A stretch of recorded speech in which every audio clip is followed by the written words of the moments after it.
అలాగే APSC RTC నుంచి దాదాపు 167 బస్సులు ట్రాన్స్పోర్టింగ్ మన ప్యాసింజర్స్ కోసం ఈ చుట్టుపక్కల విజయవాడ చుట్టుపక్కల ప్రాంతాల నుంచి ఆ రిలీఫ్ సెంటర్స్ తీసుకెళ్ళడానికి తరలించడానికి రంగంలో ఉన్నాయి. ఈ నిన్న చెప్తే ప్రజలకి అందుబాటులో ఉన్న టోల్ ఫ్రీ నెంబర్స్ 1121070 అని మేము చెప్పిన తర్వాత ఇప్పటి వరకు 4446 ఫోన్ కాల్స్ వచ్చినాయి. ఆగస్టు 30 నుండి సెప్టెంబర్ 3 వరకు ఇన్ని కాల్స్ వచ్చినాయి. ఈ 4146 ఫోన్ కాల్స్ దాదాపు 2513 కాల్స్ 112కి వచ్చినాయి.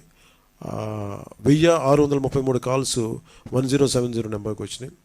సో ఈ 24/7 ఈ టోల్ ఫ్రీ నెంబర్స్ ఇప్పుడు కాల్స్ని అటెండ్ అవుతూ అధికారులతో కోఆర్డినేట్ చేసుకుని నిరంతరం ఈ రాష్ట్ర ప్రభుత్వం అందుబాటులో ఉంది అందరికీ తెలియజేసుకుంటూ, అలాగే మేము పంచాయతీరాజ్కి సంబంధించి ఇప్పుడు ఉదాహరణకి పెదకాకాని ఇలాంటి చోట్ల అంటే రివ్యూ మీటింగ్లో ఏం అంటే కొన్ని ముఖ్యమైన విషయాలు ఏంటంటే, ఇప్పుడు పెదకాకాని గుంటూరు జిల్లాలో దాదాపు ఒక మన 20,000 మందికి వచ్చే మనకు నీటి సరఫరా చెరువు ఉంది అక్కడ. అది ఏమైపోయిందంటే పక్కనున్న స్థానిక ఉండే మనకి మన స్థానిక అవసరాలకు వాట్లాడే చెరువు అది కలిసిపోయి బండ దిగిపోయి ఈ నీళ్ళు కలిసిపోయినాయి. సో దాన్ని వెంటనే పునరుద్ధరించడానికి దీన్ని చర్యలు తీసుకున్నాం. అలాగే ప్రతి 3080 పంచాయతీల్లో ఎఫెక్ట్ అయినాయి. మొత్తం దీని 380 పంచాయత్స్. వీటిలో మొత్తం వీటి కోసం దాదాపు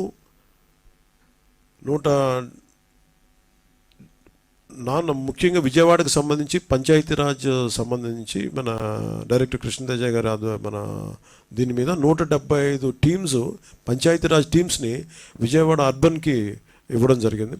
దాదాపు ఇది 900 శానిటేషన్ వర్కర్స్ పంచాయతీరాజ్ నుంచి దీనికి ఇవ్వడం జరిగింది. అలాగే నాన్ ఎఫెక్టెడ్ పంచాయత్స్ అంటే ఇక్కడ ఈ 6 జిల్లాలు కాకుండా అటు కోస్తాంధ్ర కాకుండా అటు సైడ్ మనకి ఎఫెక్ట్గా వరద ప్రాంతానికి లేని జిల్లాల నుంచి చాలామంది టీమ్స్ని పెట్టారు. దీంట్లో పెట్టిన టీమ్స్ అంతా మన అపార్ట్ 685.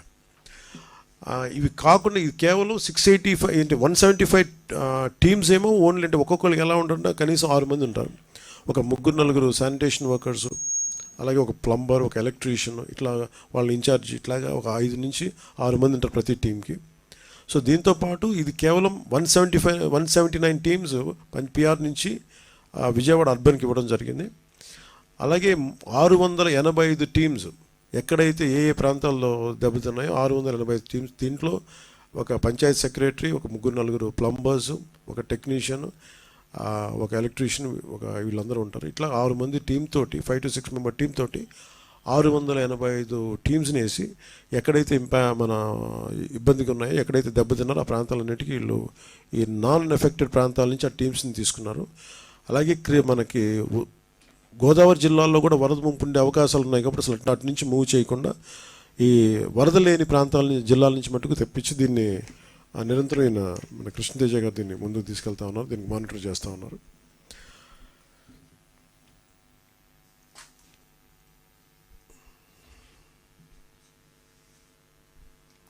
అలాగే ఇంకొకటి మెయిన్ మన ప్రిన్సిపల్ సెక్రటరీ గారు ఆయన అనుభవంతో చెప్పింది ఏంటంటే,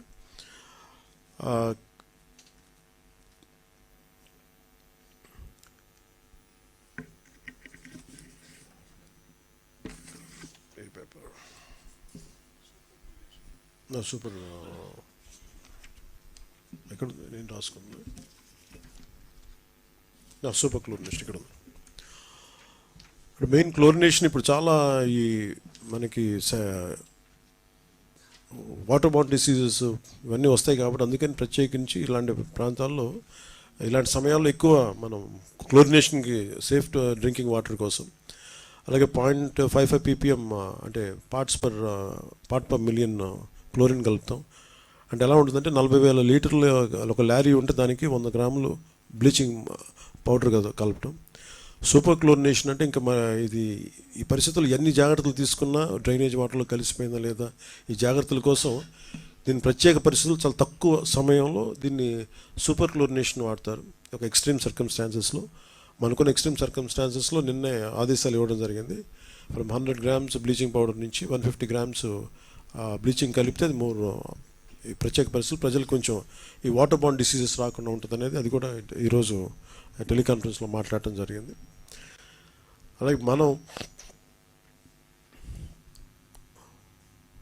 హెవీ డ్యూటీ డ్రోన్స్ని వాడటం జరిగింది. వీళ్ళు ప్రత్యేకించి ఇప్పుడు ఇందాక మీకు చూపించిన ఫోటోగ్రాఫ్ చూపిస్తే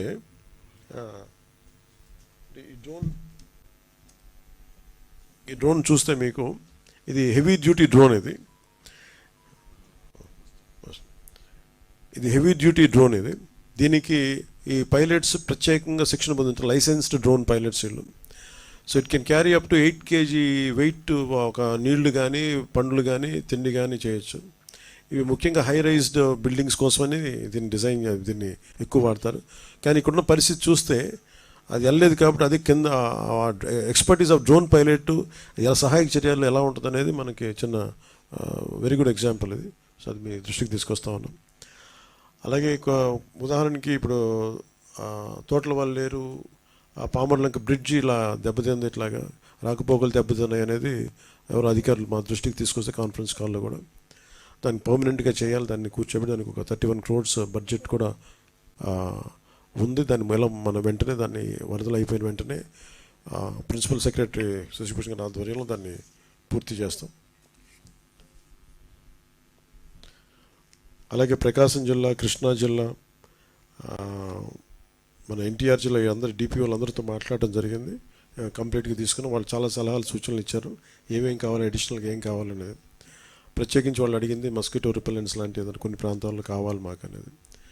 అలాగే ఇది మాట్లాడిన ప్రతి అధికారి చెప్పింది ఏంటంటే they are quite charged up. మీ అందరూ వచ్చి ఇంత బలంగా ఉన్నప్పుడు మేము క్షేత్రస్థాయిలో మేము అందరం పనిచేస్తూ ఉన్నాం. అందుకని వాళ్ళు how to mitigate with floods, అంటే ఇలాంటి వరదలు వచ్చినప్పుడు ఎప్పుడు ఊహించని వరదలు ఇప్పుడు దాకా రాలేదు ఈ స్థాయిలో. ఈ ఊహించిన వరదలు మేము ఎంత బలంగా ఎదుర్కోగలం ఈ అనుభవం మాకు నేర్పింది. ఇది ఖచ్చితంగా మీ అందరి సహాయ సహకారాలతోటి present government under the leadership of Shri Chandrababu Naidu గారు మేము బలంగా పనిచేస్తామని చెప్పి వాళ్ళు కూడా చాలా ఎంతూసియాస్టిక్గా పాపం గత 72 గంటల నుంచి మరి వాళ్ళు ఇళ్ళకు కూడా వెళ్ళకుండా వారు చెప్తే వాళ్ళకి మనస్ఫూర్తిగా వారికి నా ధన్యవాదాలు తెలియజేయడం జరిగింది.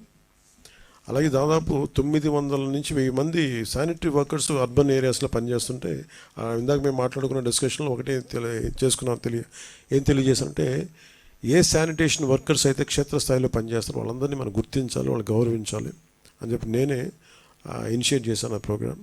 అది మన పంచాయత్ శాఖ డైరెక్టర్ గారికి కూడా దృష్టికి తీసుకెళ్తే, ప్రిన్సిపల్ సెక్రటరీ గారి దృష్టికి తీసుకెళ్తే కూడా మనకి ఎవరైతే క్షేత్రస్థాయిలో ఈ పనిచేస్తున్నారో ఈ శానిటరీ వర్కర్స్ని వాళ్ళు గౌరవించే బాధ్యత కూడా మేము తీసుకోబోతున్నాం. ఈ 2-3 దినాల సహాయక చర్యలు అయిపోగానే 900 మంది మన ఈ సిబ్బందికి వాళ్ళని సత్కరించడం జరుగుతుంది. అది కూడా మీ దృష్టికి తీసుకొస్తా ఉన్నాం.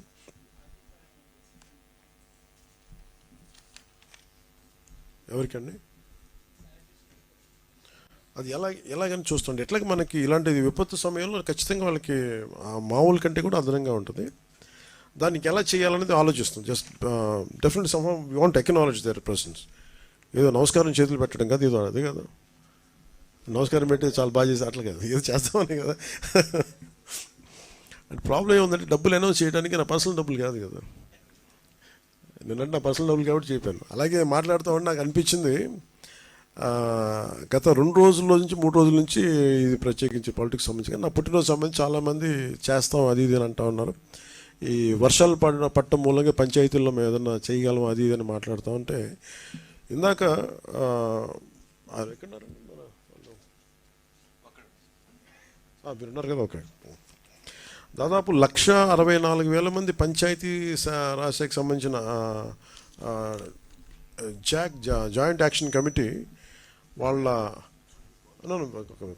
మీరు రండి వెనక రండి.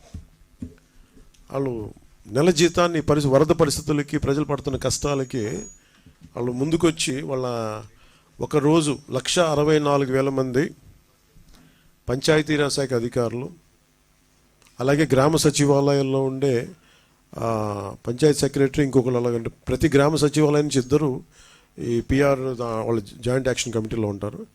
వాళ్ళు మనసు కరిగి మేము కూడా మా వంతు సహాయం కష్టాలను ప్రజలకు మేము చేయాలి, ఇంజనీర్స్ కూడా వచ్చారు, నాయక్ గారు కూడా వచ్చారా? ఓకే, ఇప్పుడు వచ్చారా?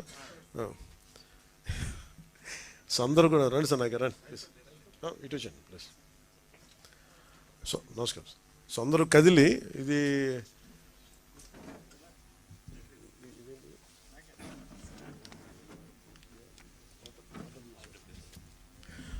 రూరల్ వాటర్ సప్లై నాయక్ గారు హ్యాండిల్ చేస్తారు.